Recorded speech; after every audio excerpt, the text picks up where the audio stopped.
जब हजरत मूसा अलैहिस्सलाम की वफात का वक्त करीब आया तो मलाकुल मौत हाजिर हुए और अर्ज किया, अपने रब के पैगाम ए अजल मौत के हुक्म को कबूल फरमाइए।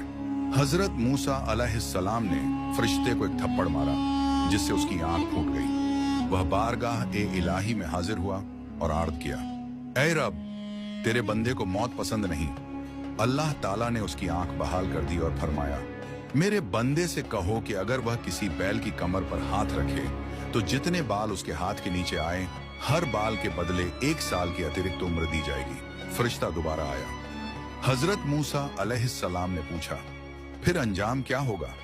जवाब मिला, आखिरकार मौत ही आएगी। तब हजरत मूसा अलैहिस्सलाम ने फरमाया, जब आखिर में मौत ही आनी है तो फिर आज ही क्यों नहीं? एक दिन हजरत मूसा अलैहिस्सलाम किसी जरूरत से निकले तो देखा कि फरिश्तों का एक गरूह एक खूबसूरत कब्र खोद रहा है। आपने पूछा, यह किसकी कब्र है? उन्होंने कहा, अगर आप पसंद फरमाएं तो इसमें लेट जाइए। हजरत मूसा अलैहिस्सलाम लेट गए और उसी लम्हे उनकी रूह कब्ज कर ली गई। आपने दुआ की, ऐ परवरदिगार, मेरी कब्र को अर्ज मुकद्दस पवित्र भूमि के करीब बना।